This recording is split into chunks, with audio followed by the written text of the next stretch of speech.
Hey. Hi. Hey.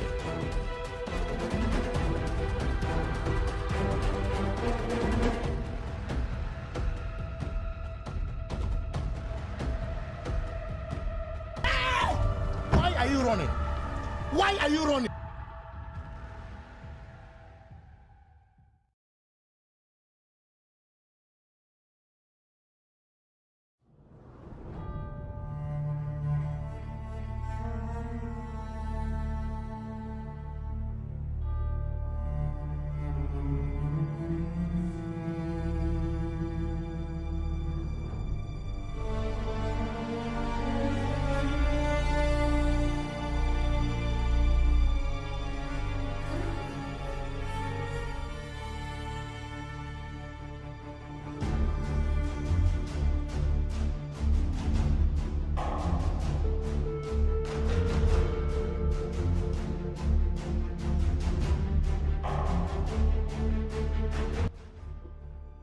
So today I come here to talk to you about the Death's Oath build because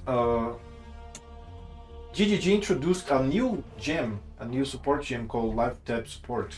This Life Tap Support improves by a lot the build. So the basics of the build is this. We have this chest here that provides us grants level 20 death aura skill. This is a great skill. It has a problem though. When you kill a monster, you take 450 kills damage per second for 3 seconds. So it's kind of hard. So or you have to be immune to kills with kills inoculation, or you have to where is it? Oh, where is it? Here. Or you have to have a lot of life regen and chaos resistance, which is what I prefer. I love life-based builds. That's what I prefer. So what I do here is that I scale a lot of regen, for example with Warrior's Blood, Sanctity, and some passives and maybe even Vitality if you want, if you can fit in your build. Probably not, but it's gems, it's intense gems. So I wanted to make this build with the Impresence Amulet for Chaos, for Despair. If you don't know, it is a great amulet that drops on Elder and it removes the mana reservation cost of Despair Curse when it's cast with Blasphemy. There was none in the market. All my characters were dead, so I couldn't just go there and try to farm one in the Elder. So I had to adapt the build. So that's the thing with Path of Exile. It's very very versatile. You can make many builds in different ways. So this one here was a Tri-Curse. I normally don't go Tri-Curse, but they nerfed Flesh and Stone. So I wouldn't go Temporal Chains and Enfeeble. I would go Enfeeble, Flesh and Stone, and Despair. But since they nerfed Flesh and Stone, I went with this one here with Enfeeble, Temporal Chains, and Despair.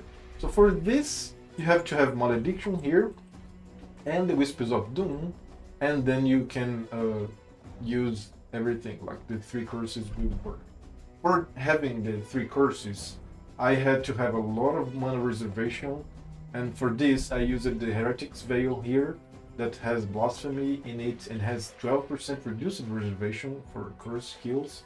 Also I had to find a good amulet. I found a great one in the official website of the official Path of Exile market website. You can search by enchants. In the other websites of trade we can't.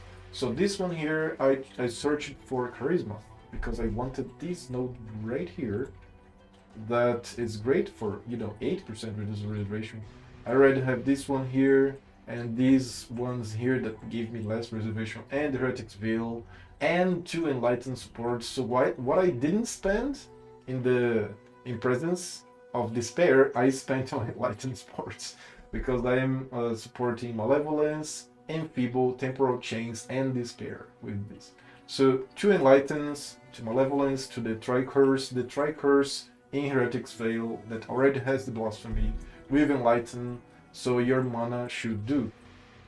Your mana should reserve everything, like you can see here. 1, 2, 3, and then 4, right?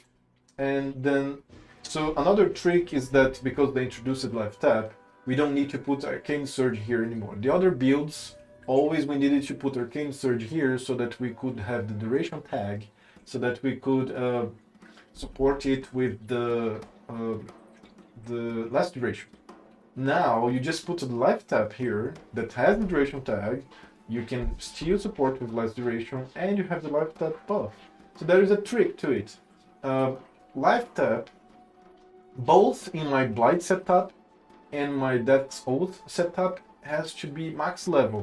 As you can see here, one I have 20, the other is 19, because you don't need to trigger it with those skills. I have the level 1 life tap in my Lip Slam, and I didn't level it because I just execute one Lip Slam and then I have life tap, as you can see here. One Lip Slam and I have life tap. I keep refreshing. So it doesn't matter which source gives you life tap, it will give the full benefit of the socketed spell skills or attack skills, whatever, that have the life tap. In the case here, Blight and Death's Oath. The rest is chaos damage, scales well, and here it is for defense. The items here basically have life and resistances. And there's another trick.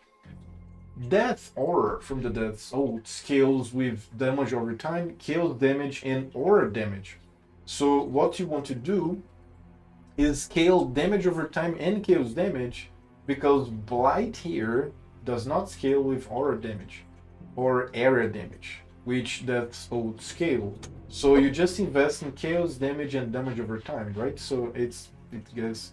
Also, I get spiritual aid because it gives just damage, general damage. So you come here through Lord of the Dead to this section of the tree, and then you can have a lot of minion damage converted to damage. I have the jewels. I have just life jewels and a little chaos resistance here. And I have 2 anatomical knowledges because this build was lacking life. So I got here the 12% life of the implicit of my amulet and 2 anatomical knowledge for this, and of course Lion Lives Rewards. And that's it. The build is great, the clear speed is great, and the single target damage is not that hurt, because normally this build has a great clear speed with no single target damage. You can even go further with this with close to jewels, but I can do this further in the loop. So that's it. Thank you for watching another build. So if you enjoyed that video, please like, subscribe and comment. All that jazz, because I may not care about it, you may not care about it, but the YouTube algorithm cares. So please do. Thank you.